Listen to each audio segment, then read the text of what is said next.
Brown with you. Brendan Martin had a great lineup today. Jake Wimberly checks in from Jackson, Mississippi, ESPN 105.9, the afternoon drive.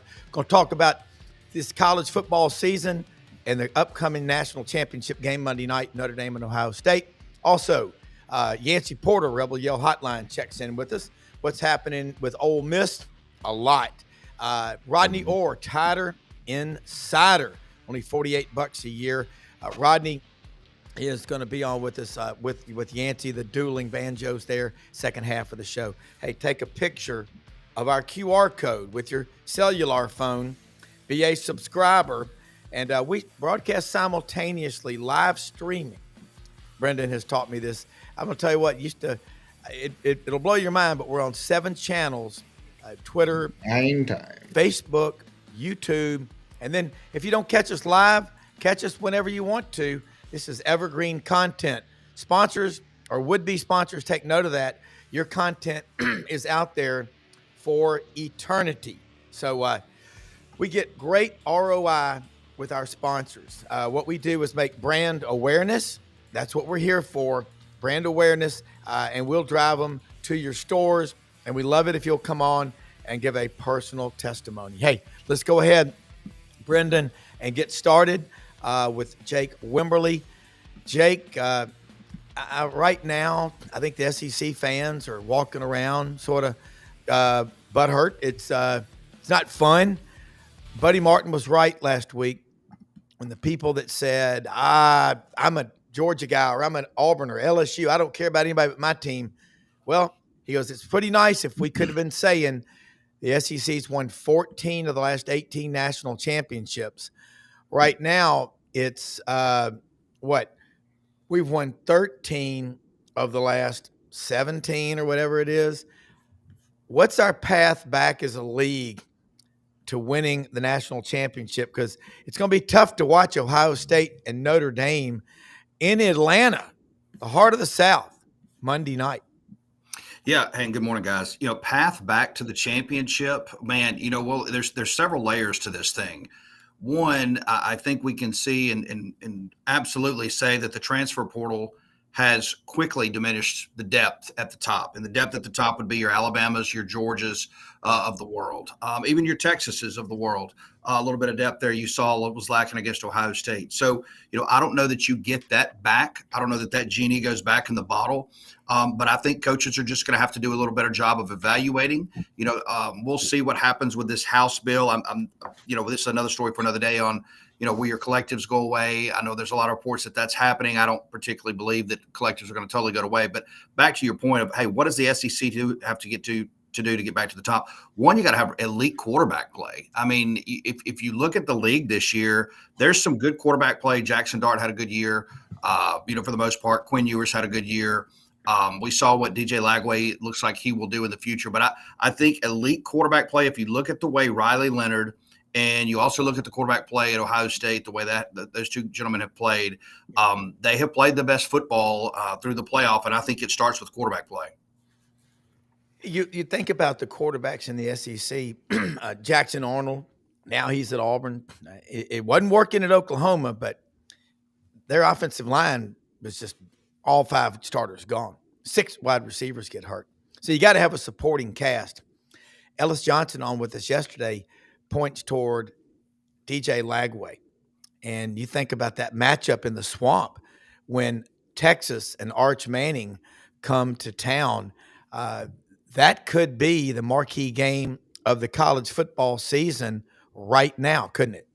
Oh, absolutely. I mean, if you look at the way DJ Lagway played, especially towards the end of the season, if that projects forward the way that a lot of people feel like it will be, Florida, Billy Napier's going to go from, out the 1 foot out the door, kind of a laughing stock, like he's not going to make it, to a team that stuck with him, a team, a staff, a university to where they're going to be a player in the SEC next year. And then when you reference Arch Manning, I mean, look, it's his time now. We'll see what happens with Quinn Ewers and where he ends up if he goes to the National Football League or if he hits the transfer portal. But absolutely, when you start talking about 2025 quarterbacks in the SEC, you got to look at Arch Manning first. And then I think you also got to look at DJ Lagway, and maybe not even in that order.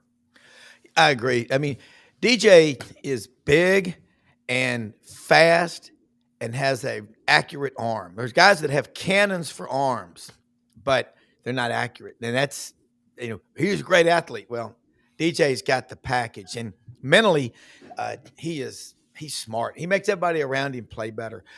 What happened with Mississippi State? They made a little change in the quarterback position. Let's talk about Jeff Lebby in the quarterback room in year 2. Yeah, I think in year 2, the quarterback room obviously, did not work out for Michael Van Buren, obviously off to LSU. So, you bring in a young man from Florida State, at least from a recruiting profile standpoint, the highest rated quarterback that will ever have set foot on Starkville. You paired him with, a young man from Noxubee County here in the state of Mississippi, Noxubee County High School, where they have produced a lot of SEC talent, a lot of NFL talent, most notably Jeffrey Simmons with the Tennessee Titans. So you've got to like this quarterback room. I think there's definitely been some upgrades at the quarterback room for Mississippi State. I think when you look in the transfer portal, there's been some upgrades at wide receiver. We'll get a chance to see what Aiden Williams can do right here from Jackson, Mississippi. Went to Ridgeland High School, high-end profile kid, signed with Ole Miss, spent 2 years there. Just for whatever reason, that never panned out for him. He's going to, obviously move over across the state, so to speak, to the rival there for the Dogs. So I think Jeff Lebby has made some strides in the transfer portal. Running back room should be pretty darn salty next year. Still probably need a defensive lineman or two, an offensive lineman or two, and maybe somebody at that second level of that defense. But I think that they are filling needs. This is not going to be a team that's going to obviously jump from the bottom to the middle or to the top, but I think this is a team that can be much more competitive next year. I mean, Mississippi State's defense, I don't think you can be worse, but maybe you can. But if they get better on defense, I agree with you all the way. Diego Pavia got another year at Vanderbilt. He will be back, and good for him. And that was a cool story watching Vanderbilt this year. Tennessee, your thoughts on Nico Iamaleava? 4 years, $8 million is what we're told. So he's made $4 million, won 10 games this year, more than any freshman quarterback in Tennessee history. We know they've had some damn good ones that have preceded him. But in games, in SEC games, in the big ones, what does he average? Like 169 yards passing a game? That's not what Josh Heupel's all about. But they also had a damn good running game. What about Tennessee next year and Iamaleava? Look, I think Tennessee is going to be fine. I mean, if you look at the recruiting rankings right now, courtesy of 247 Sports, they are 11th after National Signing Day Part 1. Part 2 is coming up, and then we'll see what they do in the transfer portal. I think Nico, another year in the system, he will be fine. I mean, again, right now you just remember the most recent thing, which is getting blasted by Ohio State. But this is a team that's not going anywhere. They've got really good defensive line play. They run the football well. It's a little different, as you said, of what Josh Heupel likes to do. But, I mean, when you start talking about, top teams, and I haven't even started working, obviously, on analytics for 2025 just because there's not enough data yet, data sets with rosters and such. I mean, we're getting there. But I think you've got to put Tennessee right there in that with another opportunity to get back to a playoff next year. And Brendan knows this with Florida. They finished, I think, 10th in recruiting. That nobody in America closed as strongly with as much force as the Gators at the end. So Georgia, we talked with Jordan Hill yesterday. That was what the hell happened, Carson Beck. But the minute that happened, I said, I'm sure he's going to Miami, which he did. Gunnar Stockton, this is his team. Another in-state kid, Rayburn County. Georgia's losing some people up front on defense. Do you see a change in leadership at the top? Well, of course, we don't have East and West divisions, but you still can't help but think like that. No, you're right. It looks like, I mean, again, I think it comes down to depth for both Georgia and Alabama. And this is a story that has not been told enough. If you go back and look over the last 2 years, this prior recruiting cycle and the one prior before that, go back and pull the numbers of the transfer portal and look at the numbers of the guys that walked out of Tuscaloosa and Athens but did not walk back in. And it doesn't mean that the programs are in disarray or that there's maybe a culture issue. I think it's just Guys are not going to go sit for 2 and 3 years anymore. Not whenever they can go, play at North Carolina, or they can go play at SMU, or they can go play at Texas Tech or wherever. So, I do see Georgia, even though they have recruited extremely high, number 2 in the 247 sports rankings, Texas, I believe, number 1, Ohio State 3, Alabama 4, Oregon 5. That's your top 5. They're going to be right there. I mean, Georgia's going to be really good. That's a 9-10 win team next year. But I do think the days of Georgia, that window that we just saw of them being the elite program in the SEC, I think that is over. And we've talked about this a lot in the last week, the death of dynasties. And you may have been the one that brought this up. When you look at, in the past, these depth charts, the 2 and 3s, they're gone. They're starting for Indiana or Boise or SMU. That's right. So how does the SEC, the talent's here, but then you look at Ohio State's, some of their star players, Caleb Downs out of Atlanta, all right, Quinshon Judkins right outside Montgomery and, Pike Crossing, Jeremiah Smith, big receiver, Fort Lauderdale, okay? So what are you going to do? What's going to be more important right now? Your staff, just building a campus culture coaching, or the old days of recruiting, cash, clothes, and cars? It's a great question. I do think the days of, signing guys and then trying to, build a roster through talent evaluation and talent improvement and just, hey, we're going to take a guy from his freshman year and we'll get him ready by his junior year. I think that's over. That's totally over. So I think it's down more towards what you said with your staff. I mean, your staff has to be able to adapt and to overcome. You got to do a couple things. One, you got to be able to evaluate talent. And look, the transfer portal is not going to be the end all be all. We'll see where this thing, lands after this House settlement and what comes up over the next 2 to 3 years. But I think, just my personal opinion, staffs are going to have to be able to evaluate better than they ever have. They're going to have to be able to coach on the fly. And there's going to be no more developmental football. I think that's why you saw, the head football coach at Wake Forest walk out. That was more of a developmental program. That you're not going to, Dave Clawson isn't a guy that is going to play this game, where Lane Kiffin loves this game, I think. And, you look at Deion Sanders, loves this game. So I think your staff is going to be much more important. And I don't know that you stop. Now we're seeing, the Big Ten, as you said, step into the Southern footprint and pick up players. Look, Brett Bielema has come into the state of Mississippi and picked up 2 quarterbacks out of the last 5 years, right here out of the state of Mississippi. So we're seeing guys go play other places. And just because you're in the Sun Belt doesn't mean they're going to stay in the Sun Belt. Well, we have always had players from the South leaving and going up to Big Ten schools. Certainly before integration in the late 60s in the schools. But I look at the SEC footprint and trying to stockpile these guys, you're right. That's what's made the SEC better for the last 20 years. So now, coaching, when you have I guess your starters, you can't count on any of these guys. You really can't. None of them give a damn about the school they're at for the most part. They don't give a damn about each other. They don't give a damn about anything. That's what's going to be tough to coach. And everybody talks about Mike McDaniel with the Dolphins. Audrey sent me a picture off X the other day of Tom Landry, the distinguished gentleman in the suit and the hat, juxtaposed against Mike McDaniel that looks like some guy, in a computer lab with his pants falling down. But that's what you got to be today. You're going crazy if you think we're going to stockpile these kids like we used to do and win. You will be 4-8, 5-7, and now looking ahead to this championship game coming up Monday night, Ohio State, even with that roster, lost 2 games in the regular season. Will Howard is an older guy at quarterback. What makes you think Notre Dame can beat this Ohio State roster?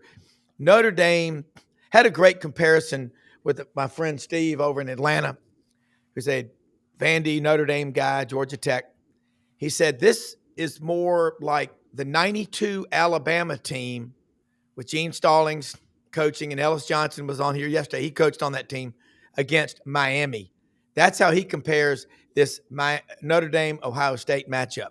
Jake, Brendan, have at it. Well, this is just my opinion. I mean, obviously, I think Ohio State will probably win the game. But if you're looking for a path to victory for Notre Dame, you got to start on the defensive side of the football. They rank number 1 in the country in defensive scoring efficiency. It just so happens that they're going against the number 2 offense in the country in scoring efficiency, courtesy of ESPN and Bill Conley.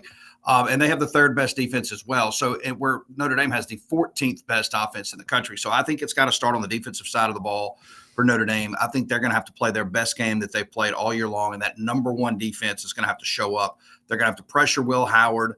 They're going to have to blanket these wide receivers, and then they're going to have some help. I think it's going to be, kind of a slow trudge for them offensively. Can they run the football? Can they find some wide open receivers? Here's the thing. Notre Dame is built a lot like Michigan of last year. Not as talented as Michigan of last year, but they're going to run the football. They're going to play good defense.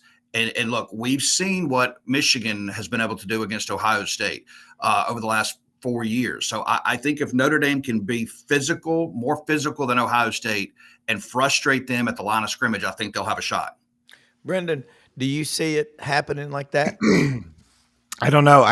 You got to agree. I mean, Michigan's always struggled, or excuse me, I showed something against Ohio State. I just feel like that $20 million is going to pay off. Ohio State looks real good to me.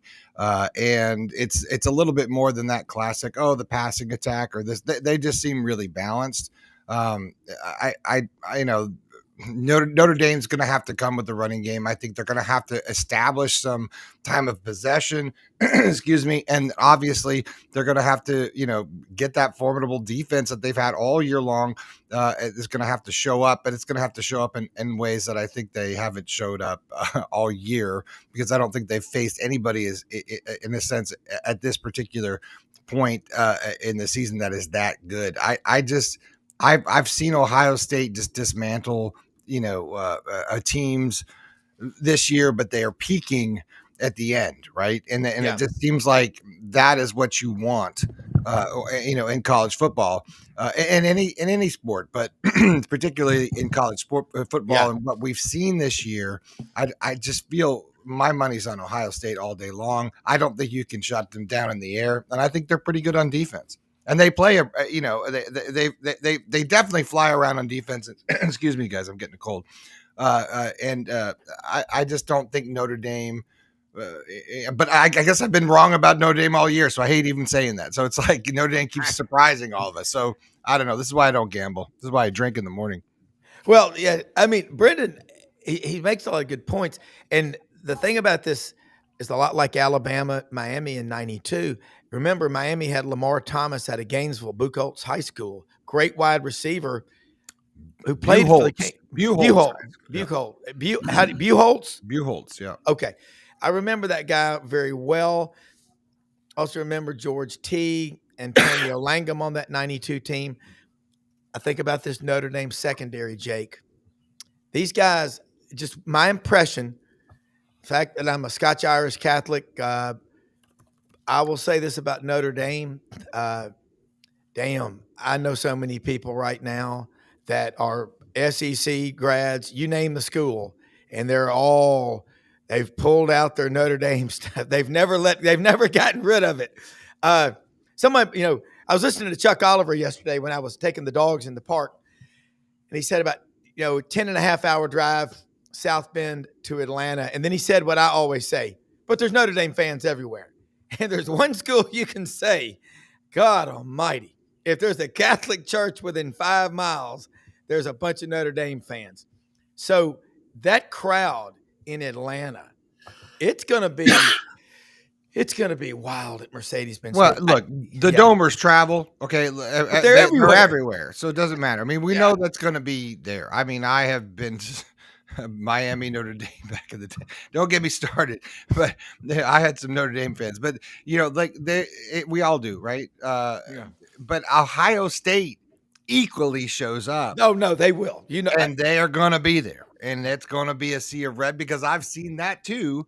with playing in Arizona with with Florida, Ohio State. So, oh God, yeah, buddy, a nice picture from that is right around yeah. here somewhere. So anyway, point being is that I just I don't feel like that's going to be a factor. No, I don't think Atlanta's a factor. I don't think all this is a factor. I just think that's one of those years where I think we're just going to see a real clear cut champion as far as the playoff, shook out. Yeah, and I didn't mean to say Ohio State wouldn't travel because God, they will travel. They're really. I do know some Ohio State fans that are really cool. I mean, but they're kind of the arch enemy.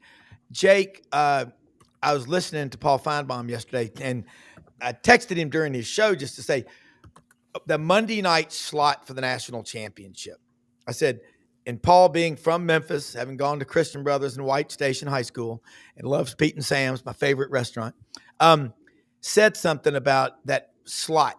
Remember the old days, NFL played a 14-game season, and the Liberty Bowl was the following Monday after the NFL season ended, and they got damn good to great TV ratings. I've been to 38 Liberty Bowls.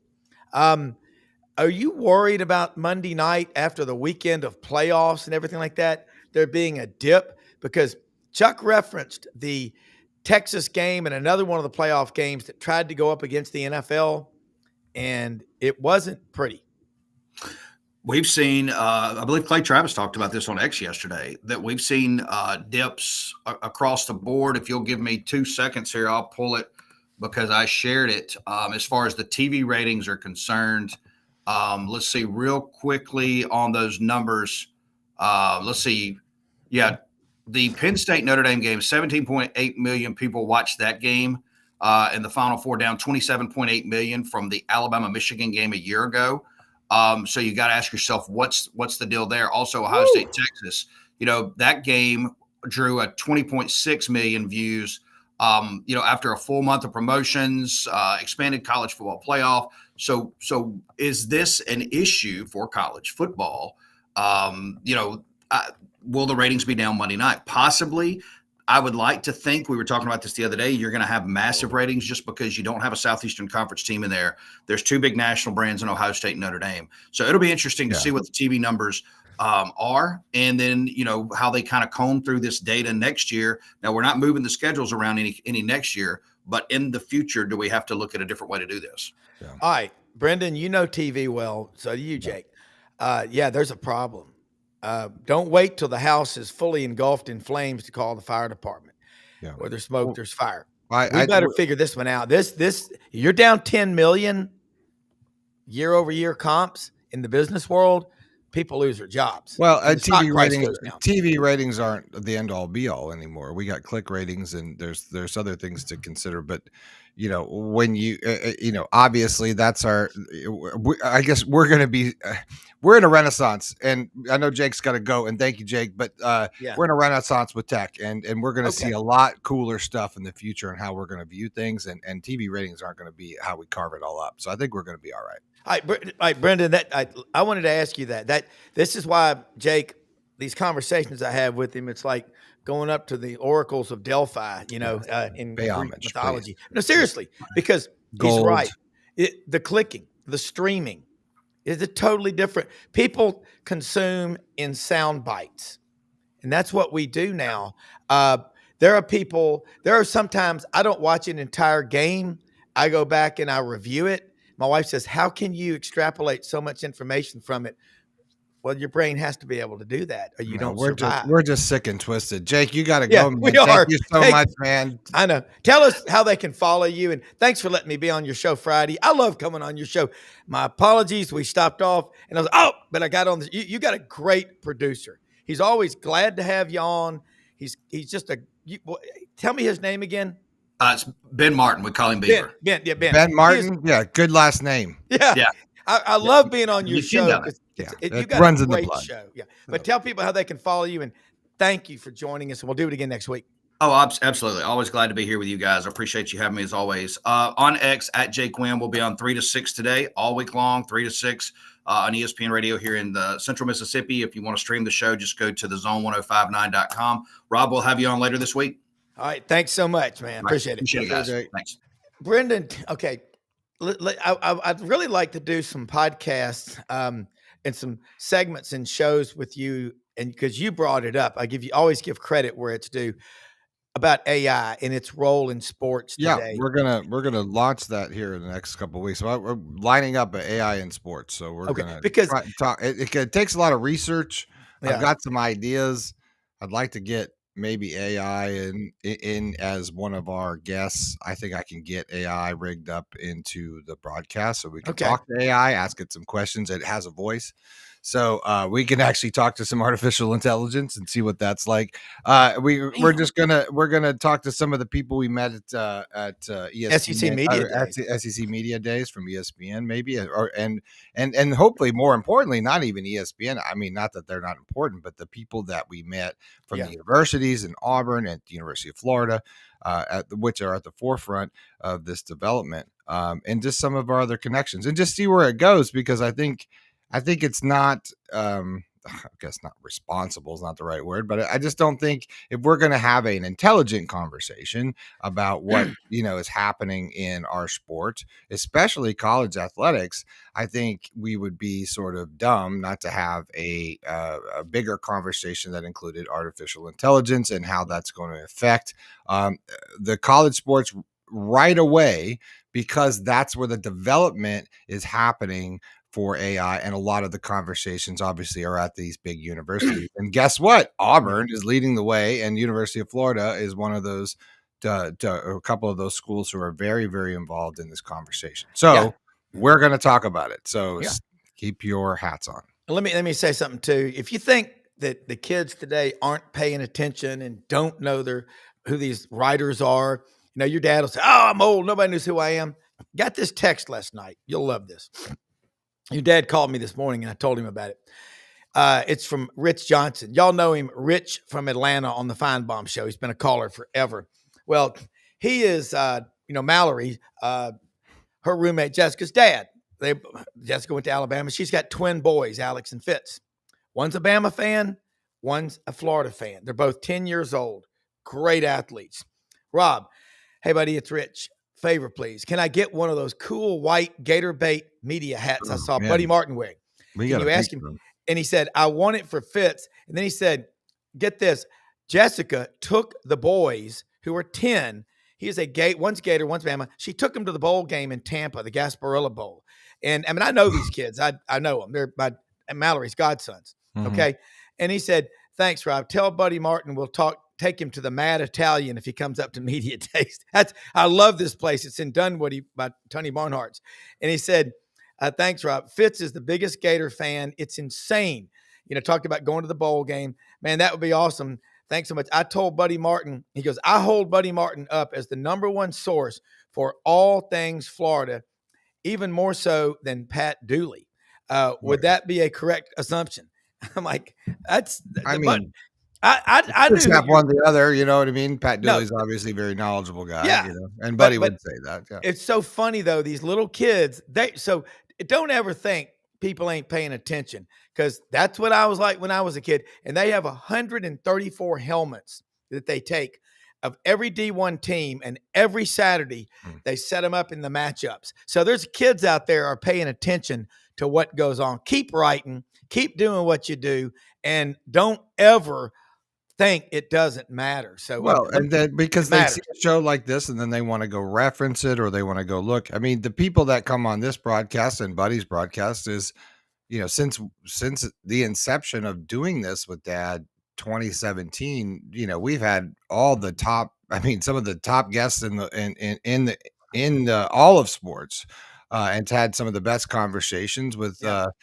people that were actually been there. So, this is something that's just in a lot of ways in its infant stages because we're just going to continue to have these conversations more and more because if we when when you talk to Buddy and you say, hey Dad, tell me about how did you cover the Miracle on Ice with when Yeah. you had your team there, and he says, well, I had we gathered 5 or 6 people around our desk, and we said, okay, what'd you see?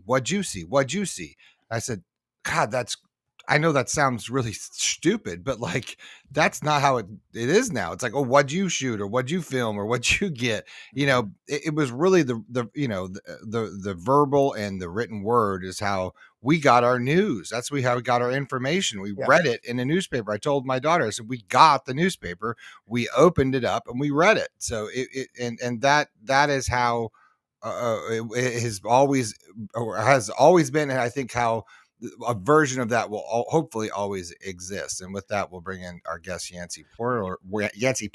Porter. It's cold this morning, Yancey. Rebel Yell Hotline. That's a Monday night, 6 p.m. Sports 56 WHBQ in Memphis and Super Talk, Mississippi. Can I say something real quick about Landers Ford, Brendan? One of our sponsors, and then we're going to go right to Yancey.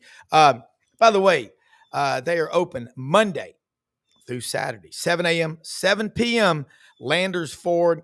Talk to Brad Bellamy, the GM. And a lot of y'all know Kenny Myers. Kenny is the Wally Cleaver of the car business, just a great guy, just a badass. Love this guy. He's been in it 41 years. He's working out at Landers as well. They have a service department that goes the extra mile. They will come and pick you up at work, at your house, take you to the dealership, and take you back to work. That's pretty cool.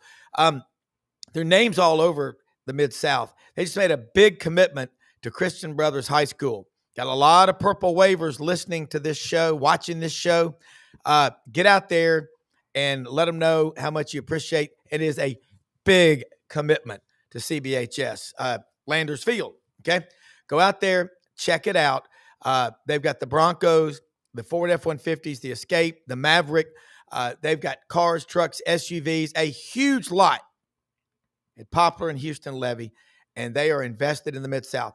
Big sponsors of St. Jude Children's Research Hospital, presenting sponsor of the Touchdown Club of Memphis. Folks, it is the best investment you can make if you're a sports fan. Join the Touchdown Club of Memphis.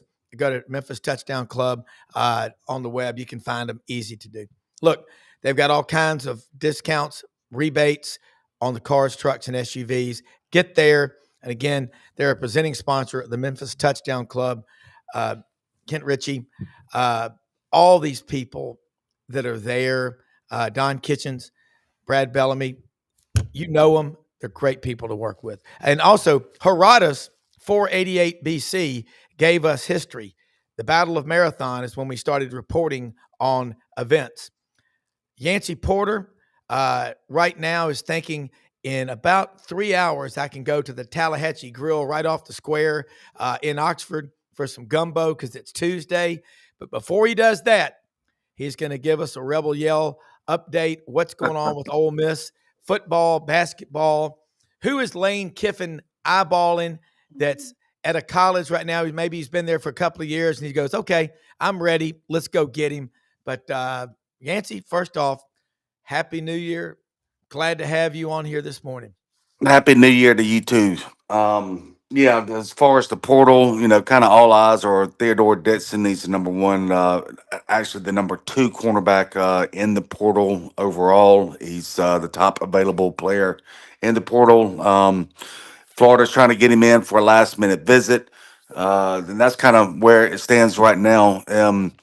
Cisse, another defensive back, another corner out of NC State, went to South Carolina. He's from South Carolina yesterday, and that was kind of their other big portal target to kind of close this class out in the early period. There's obviously there'll be a lot more going on in the spring. Yancey, football-wise this year, Rebels go 10-3, dominate a Duke team in the Gator Bowl, put up 52 points. What went right, what went wrong, and what's being done to fix what went right and wrong for the 25 season? Well, what went right was they hit on their portals last year. Your Trey Amos's, Walter Nolan's, Poop Hall, all the big guys that they signed in the off season outside of Juice Wells. He was kind of on and off throughout the season. Yeah. They really hit on their portal. What went wrong were easy the personnel decisions there at running back and some would argue at offensive line, and that's the interesting part about it. The X's and O's, the portal pickups, all that kind of good stuff seemed to all go right. They had a top three defense, a top three offense. I believe they were the only team in the country that were in the top three in both offense and defense. Mhm. They just, they for whatever reason, nobody will ever know what happened with Bentley. For all the marbles down there at Florida, they decided to put in a four-string punt returner as the feature running back, and it backfired. Yeah. It just it'll go down in the history books as what could have been. Yeah, but don't you think the level of expectations has certainly been raised to a healthy level, and because of that, Ole Miss fans will be more likely to dig into their bank accounts to keep supporting NIL Collective because, hey man, 10 and 11 win seasons taste a lot better than 6 and 7 win seasons, but you got to pay to play. Yeah, no doubt. I mean, it's. I think the Ole Miss fans are still all in. I think the NIL money raise is going to continue to go up. We all know about the revenue sharing, but so is everybody else, right? So Yep. it really comes down to now is kind of like a GM of an NFL team.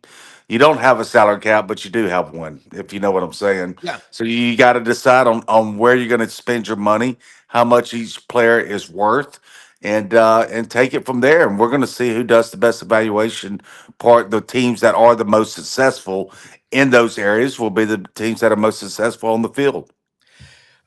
Yancey, you look at Ole Miss basketball right now and SEC basketball as a whole. Last year, and Brendan and I heard it every day. Oh, this is an epic year for the conference. It's the best ever, and didn't turn out that way when you got the tournament time. What are you seeing that's different about SEC basketball this year that makes you think, yeah, this really is better and the best in the country on top of that? Just the pure numbers. I mean, look at the quad one wins before SEC play began, Yeah. because then once you get in the conference, everybody kind of beats each other, and you can kind of make a lot of arguments. But I think it was the most quad one wins in non-conference in NCAA history, the largest winning percentage of quad one wins. That kind of tells the tale to me. What do you what do you guys think about what's going on? Oh, sorry. What do you going on over at Arkansas? Well, I think with Arkansas, I think Cal. I mean, Cal's what 0-3. What's the start now? Teams start playing well as the season goes. I think that they're still putting the puzzle together over there. I think that Cal will have them playing much better as we get into around Valentine's Day than they are right now. And I expect a total different Arkansas team down the stretch. I do too. I mean, I watched him build the program back at Memphis, and it took him a while. But Yeah, I mean, is that one of those things where you're like, your buddy came and worked on your shower, and then you didn't pay him full price, but then you're like, yeah, just give me a little time. I work on my schedule, or you take it a little bit. Oh, it looks like we lost Yancey. He's having a little phone problem. We'll see if he comes back to us again. Yeah. I'm just talking about how Calipari is being friends Yeah. with Tyson Chicken Family, and I just said, didn't take a loss. He's here. We'll bring in Yancey here just a sec. Here we go. Yancey, you there? Yeah, I mean, Yancey, if you hit that airplane mode thing on settings, isn't that what it is, Brendan? That'll Oh, keep. he's on the phone, so don't. Okay, Rob's yeah. giving out tech advice again. Now, Yancey. No. Hold on. Rob. yeah. Hold Every on. time somebody calls, it freezes it up. So Yeah. my No, you're right. If apologies. you're on your Wi-Fi, you can kick on your airplane mode. But we're just talking about you think it's going to take time for Calipari to come and build that program there, and does he have time? Yeah, I mean, look, I guess he does. he has time. You look at what he did his first year at Kentucky, his first year at Memphis is a borderline NCAA team. It's kind of like Saban's first year at Alabama, where I believe they went 6-7, if I recall. 7-6. They won. They won Seven the and Weed Eater six. Bowl. Yeah. Weed Eater Bowl. Yeah. So I mean, it's Weed Whacker. it's you got to get your players in, but I think he's got enough pieces to the puzzle there for this team. I think they're learning. They're going to have to learn how to play defense. And I think that a typical Cal team, they will get better and better. And then as you go through February, they'll look totally different than they do now. I know the questions about Cal, and I know that a lot of people think that Cal's won on talent and he's not that great of a coach. I kind of disagree. I think I that he's agree. a pretty good coach. I just think that as we get another month, 4 6 weeks down the road, we'll all be singing a different tune about Arkansas. Yeah, I just watching him everywhere he's gone. I mean, it took him 4 or 5 years at Memphis. They won the NIT. Everybody was like, "So what?" But once he got it rolling, yeah. But believe me, when he left, people were just devastated. But hey, Rodney Orr, Tighter Insider. It's only $48 a year since 1996. 29 years, people. You want to cover Alabama? Nobody covers Alabama like Rodney Orr. And also Tuesday nights at 6:30, he and our friend Gary Harris, Tighter Insider TV. No cause for panic or alarm in Tuscaloosa. 9-4 in the first season. What's happening in the portal in recruiting? We got the second period coming up in February. Anything big on the horizon that we don't know about yet, Rodney, that you can tell us about? Well, I think right now the most probably thing to keep your eye open for is staff, maybe movement, if you want to put it that way.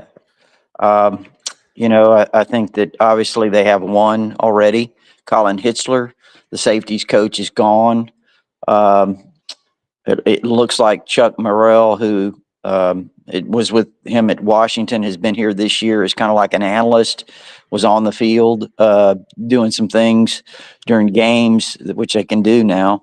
But I think he'll coach the linebackers, inside backers, it sounds like. But Jason Jones, who was at Ole Miss, I know that Yancey's probably familiar with him. It looks like he's going to be on the staff in some way, helping with the safeties. Again, there's been nothing official released, so I don't really want to put a label to what he will be doing. But then the big news possibly could be, might be, is what are they going to do with the offensive coordinator?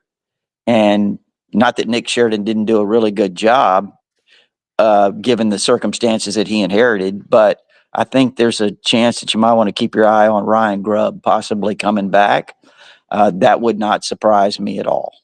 I want to say, you look. Here's what's really wild. We're talking football, and then you look at the SEC basketball standings. There are three teams tied at the top of the SEC right now: Auburn, Alabama, and Ole Miss with 3-0 records. Man, if Slim Pickens were alive today, y'all know what he'd be saying. What in the wide, wide world of sports is going on here? Guys, this is awesome what is happening with SEC basketball. But football, Yancey, you heard what Rodney just said.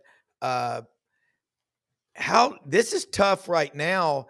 Is the SEC slipping away because we can't keep these 2s and 3s around? We talked about it with Jake Wimberly in the segment right before both of y'all came on, but man, it's hard not to get caught up in this basketball. But football is what pays for basketball for the most part. Yeah, there's no question about that. Yeah.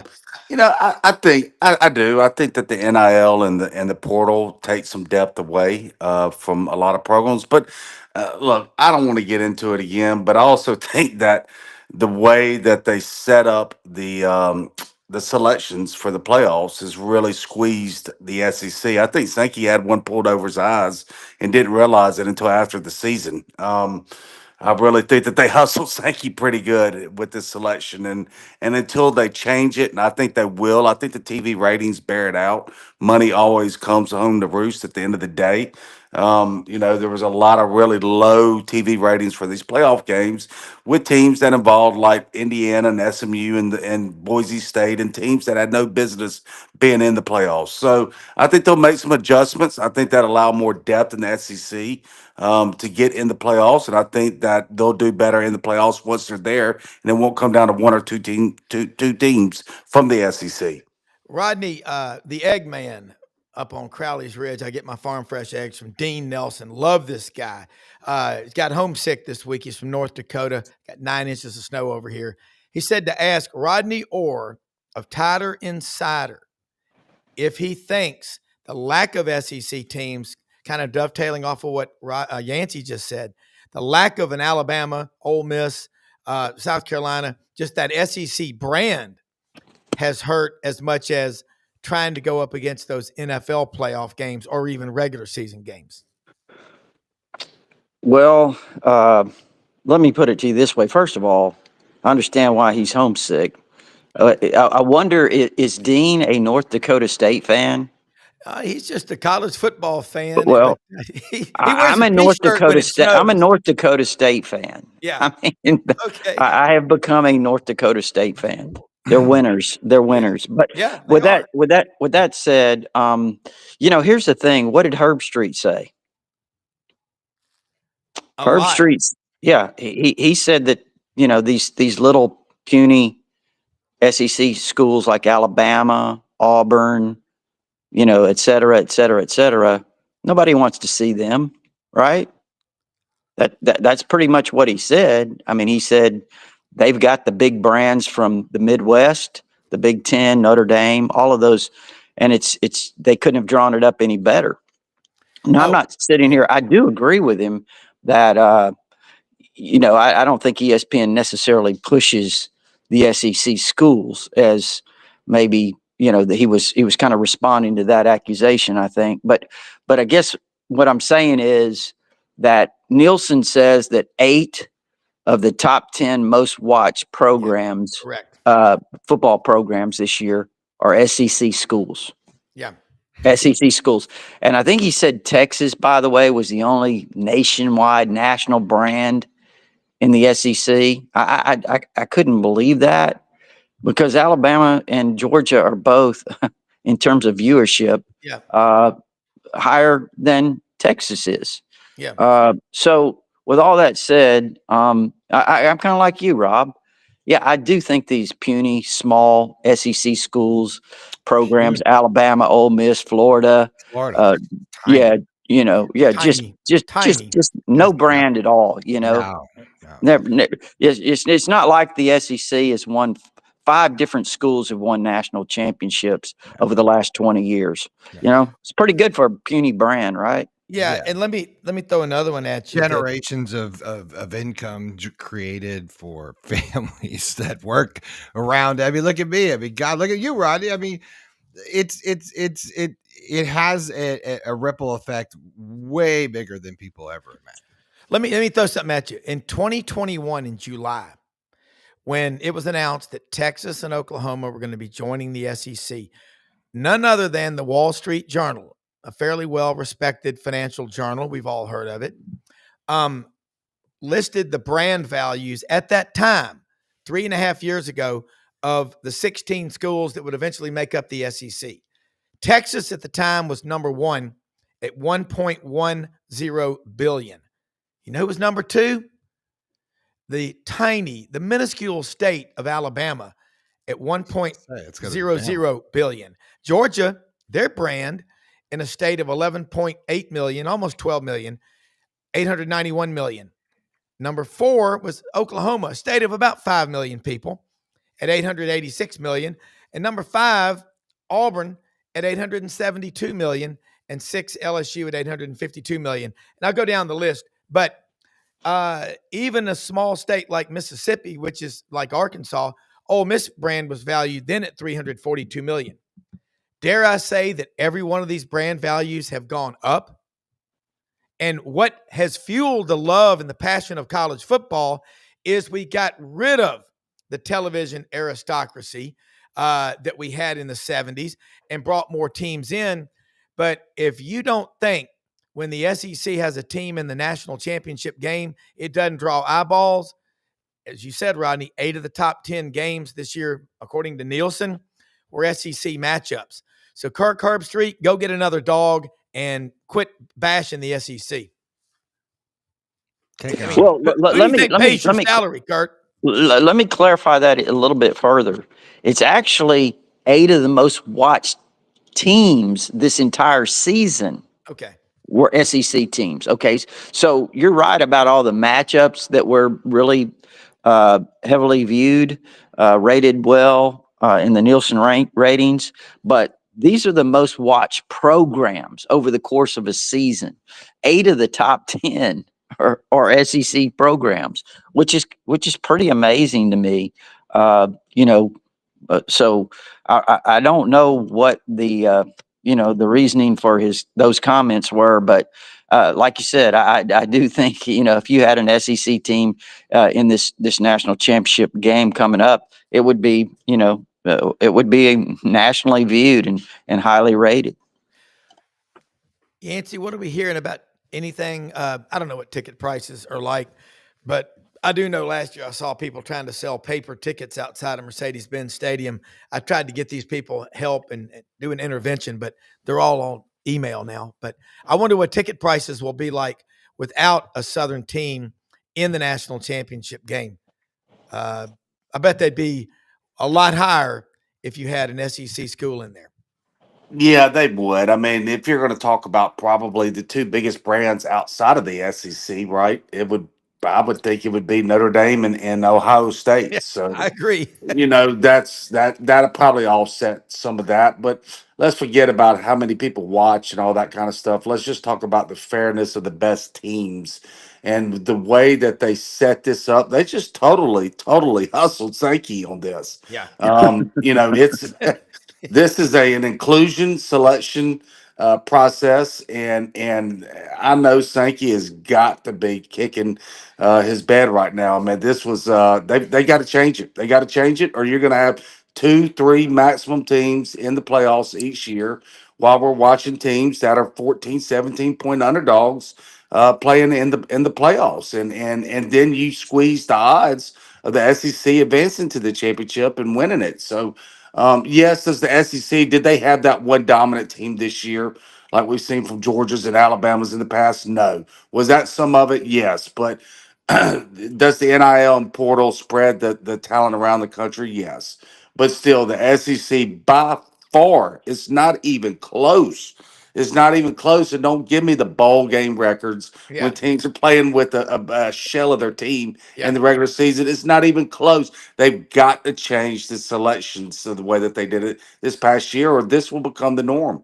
Well, remember, guys, back in '97 when the SEC had 4 or 5 of the 8 teams in the College World Series in Omaha, and they tried to change it to keep the SEC out, but the cream rises to the top. Sankey got hustled. I hadn't seen a hustle like this since the island of Manhattan was purchased for $48. He got hustled, and Yeah. I think he And was he trying. knows it. He Yeah, and knows it. I think he was trying to play nice. Let me tell you what, man. You can't do that. I mean, I'm not a negotiator, but the SEC, his job is to represent the SEC to the fullest extent that he can. Could you And imagine this NCAA basketball tournament? I'm sorry to cut you off. no, If go there were ahead. only 4 or 5 teams that made it, and then you have teams like Marist and Kent State and Bowling Green that win 26 games, for example, go 26-4, 26-5, and they're picked over quality top, Yeah, 15 teams from the SEC. No, they won't do that because they use it like every other playoffs in collegiate sports. They use the net rankings. They take quad one wins, road wins, home. The football said we're not going to do any of that. We're just going to make sure that we have somebody representative from all over the country. So hopefully we can get the best TV ratings. And what did they find out? That didn't work either, right? yeah. So it's just it's a sham. Rodney, I love that. And let me say something, Brendan, real quick about one of our sponsors. And I'm going to get back to Rodney because Rodney hit it with what Herb Street said. I want to really delve into that. But Winter Timber Outdoors in the town of Athens, Alabama, but they are expanding all over the Southeastern Conference footprint in the towns that are at the SEC universities.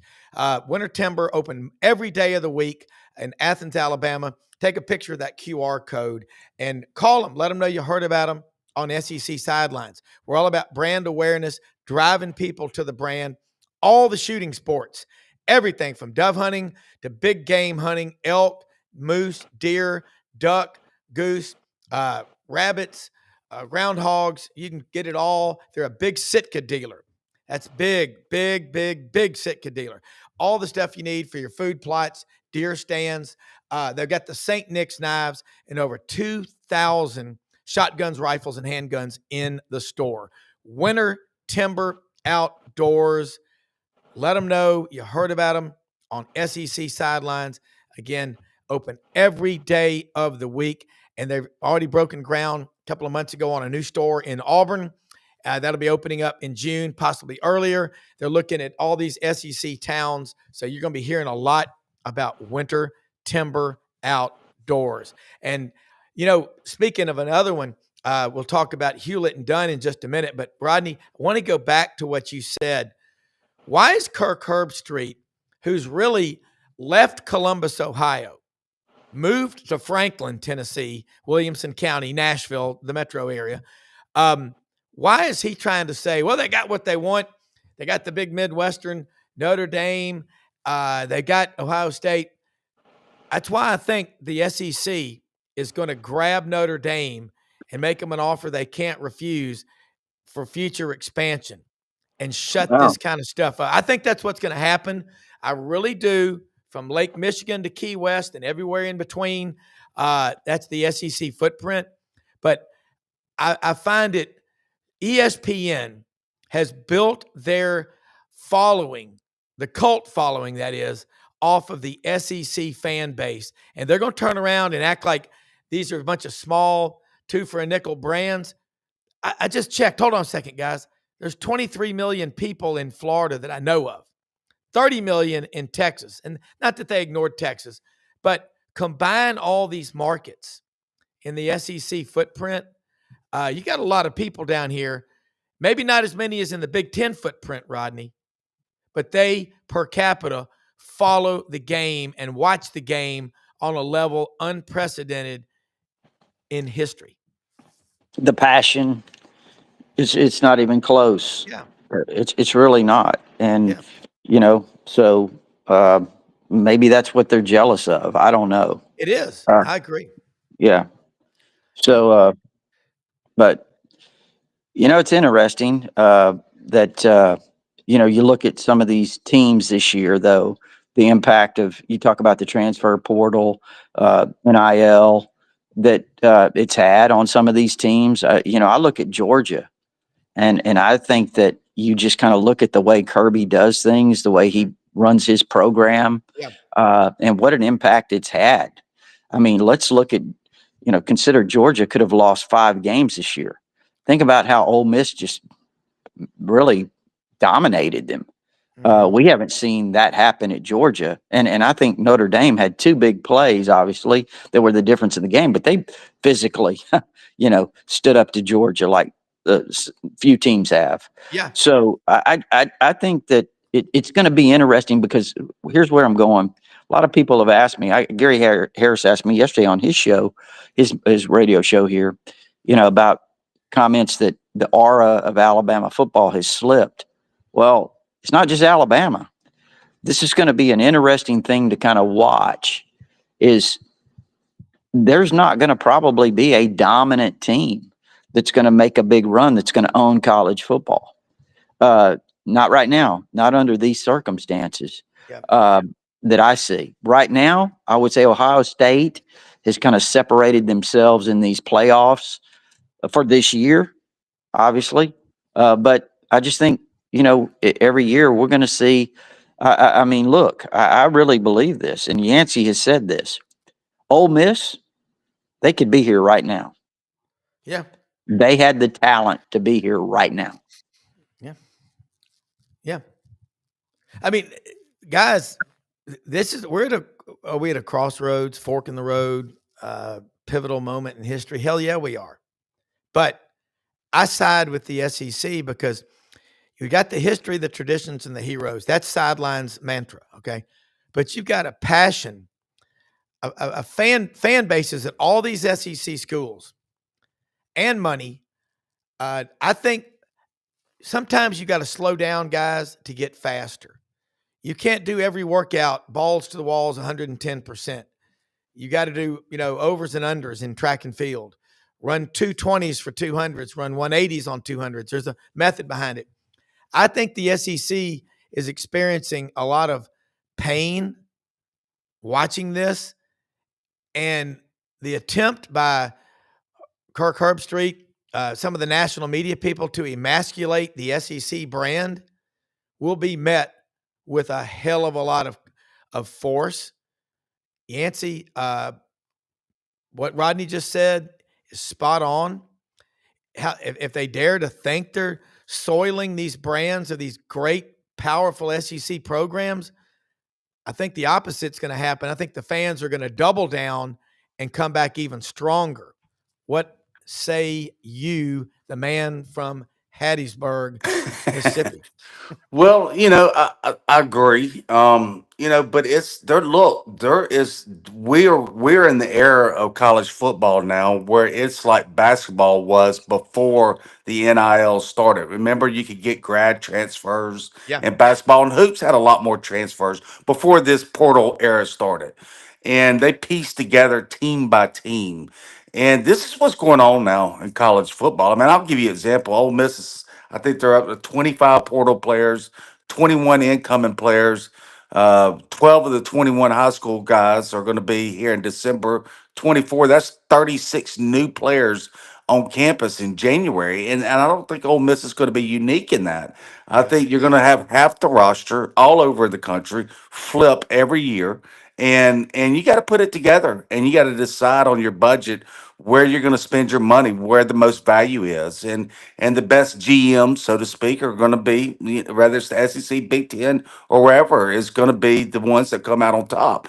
Do I expect the SEC to continue to recruit at the highest level on the high school? Yes, I do. Will that give it some stability? Yes. But with this portal era, I mean, there is rapid change all over the country every season, and you got to put together a team season by season. There's no longer building for 2-3 years down the road. This is a piece. This is like basketball was right before the portal era began.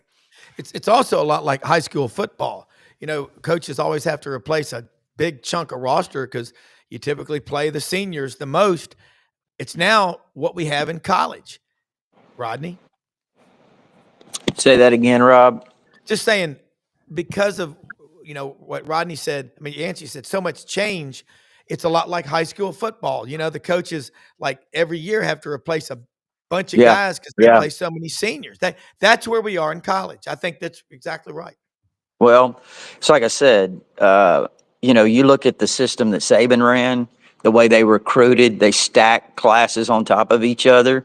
And you talk about high school, I could give you a story that, one of the greatest high school coaches, you guys may not know this, one of the greatest high school coaches in the state of Texas history is a guy named Ray Akins. He was from Gregory, Portland, which is a suburb of Corpus Christi. Ray Akins is the grandfather of Drew Brees. Wow. Yeah. Well, Wow. he did. This is what he did. I'm talking about in the 70s. They would take their sixth graders and they started training them. 6th, 7th, 8th, junior high ball. They called it junior high then. They ran the same system, the same plays. When these guys got to be juniors and seniors, they were so entrenched in this program. It was like robots out there, right? So the success they had was incredible. With that said, this is what Kirby can't do anymore. This is what Saban couldn't do anymore. You can't stack these classes. So you look at Lane over at Ole Miss, for example, and how he's used the portal to bring this talent in, right? And they went 9-3, and I know Yancey said that was a disappointing season for them, or 10-3. But here's the thing: he probably, when you talk about how many new guys they brought in, he probably managed that as well as anyone else, if not better, bringing in all these guys. You look at Florida State, for example, they crashed. Yeah. And they use the portal really heavily.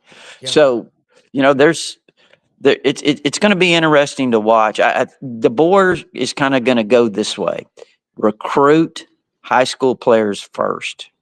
They're going to be your main core of your roster, and then use the portal to supplement the areas that you need to fill in. Versus Lane is doing it a different way. It's not saying it's either right or wrong or better. I'm just saying Lane is going to be, and Yancey can correct me because he knows it better than I do. But Ole Miss is going to use it. Kind of the portal is going to be their key core of their roster. Yeah. And I think right now what you're seeing too is that you're kind of seeing the positions separate from themselves. It's been really hard to get good offensive linemen, even Oh, for the past 3 years of the portal, but now it's damn near impossible. People are spending their money on these offensive linemen because it's hard to put 5, 7 guy rotation that's never played together and then just throw them out there on the field. They got to be in unison. They got to, Yeah. it's like a dance, right? So you're seeing teams do a much better job of keeping these offensive linemen so they can stack classes. That old school way where they do go through the system, where they do go through 2 or 3 years together, even on the scout team or wherever, playing together so they can play well as a unit. And I think that's why we've seen the offensive line play regress pretty much nationwide. I mean, yeah. we went into the season talking about Alabama having problems. We know about Ole Miss having problems. There are a lot of really good teams this year that had major problems on the offensive line. Speaking of problems, this is the difference in Ohio State and being where they were at the end of the season, where they were beating very average teams by 7, 4 points to dominating, is that offensive line has come on, right? Yeah. I think they got one hurry or one sack in the whole playoffs. But you're going to see positions that still you can stack classes like the offensive line because I think that they're going to invest in that position where you can stack classes. But everywhere else, you better be dependent on that portal because unless you got plenty of time to win, which I don't know where that is, you better have guys that are ready made, that have proved themselves, that you feel like that you can take them to the next step and not start from step one. Well, and you know what? Also, I think maybe what hurt the SEC this year, a little bit of complacency. Things have been so good for so long. It's such an elite level. Maybe it takes a year like this to get people and say, all right, look, we can't keep doing this because then it'll become a trend. And this is not acceptable. And I think Greg Sankey's going to catch a lot of heat from SEC presidents, coaches, athletic directors, fans for the way they allow this playoff. Let's be inclusive. That's a bunch of crapola. That is just absolutely stupid. Put the best damn teams out there. Don't try to make people feel good. Like they say, you're playing small to make other people around you feel less uncomfortable is a disservice to everyone. Man, we're going to wrap it up now, guys. Absolutely awesome stuff. Started off with Jake Wimberly, and then we got, Rodney Orr, Tyler Insider, folks. It's only $48 a year. Yancey Porter, Rebel Yell Hotline. Executive producer, Brendan Martin. Man, most often we see the face of Christ in the least among us. Say your prayers for those people in California. My son's out in Los Angeles, in Fullerton. He said it's a real deal. It's a nightmare. We pretty much know what happened, but bottom line is a lot of people have been affected by that. But every day, just find ways you can go out and help other people. We live a great country in the history of the world. And guys, we'll do this again next week. This is one of the best shows we've had. So thank y'all so much. And Brendan, let's wrap it up. Talk about all of our sponsors. We're so blessed to have Hewlett and Dunn out on the square in Collierville. And yeah, we talk live products, but I love the QR codes that we put up every day, Brendan. Those are fantastic. And so you can catch all of our sponsors at www.sidelines.live. And Hewlett and Dunn is open Monday through Saturday, 10 a.m. to 6 p.m. Get out there. They got a big 50% off rack. They've got all your Schaefer, Pendleton, Devil Dog jeans, Old South, Duck Heads. You won't find Duck Heads in supply. Everything Duck Head makes, they got it there. Filson, Barber, great looking women's clothes and men's clothes. Hats, you name it. And Brendan, Buddy Martin show tonight. Catch it always on this channel, Monday through Thursday, 9 p.m. Eastern. And we're going to talk about this AI soon. I'm looking forward to it, Brendan, because what do you say? Close it out with this. What percentage of what we see on X and social media is being generated by AI now compared to just legit stuff? We don't know, and it would boggle your mind. So those are the questions we're going to ask, Rob. Those are the things we're going to find out, because those are the questions that we should know. So you are the best. History, Tune traditions, in and heroes. tomorrow. All right. See you in the morning. Have a great day, everybody. See you in the Thanks for morning. watching. I'll be here all night. Good night, All everybody. Arcs closed. Move south front to the door.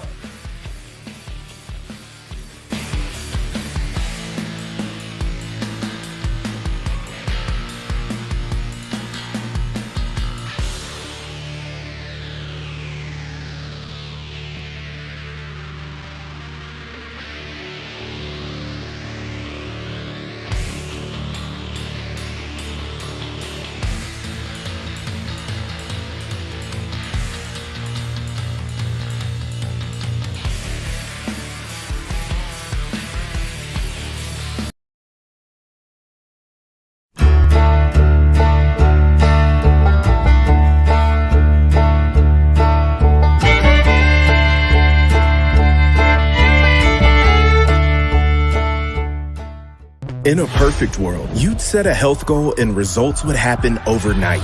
In this world, the real world, it takes time, dedication, and the right support to achieve your best self. The Vitamin Shop's health enthusiasts are here to make sure you're not wasting a single moment on the wrong supplements. From the highest quality sports nutrition and superfoods to the most sought after trends, you'll find a huge variety of science-backed solutions for every goal. And the people to help guide you along the path to greatness. Unbelievably, every 2 minutes in our communities, a child is either bought or sold for sex. I am Ari Dickey, board member for the Nashville Anti-Human Trafficking Coalition.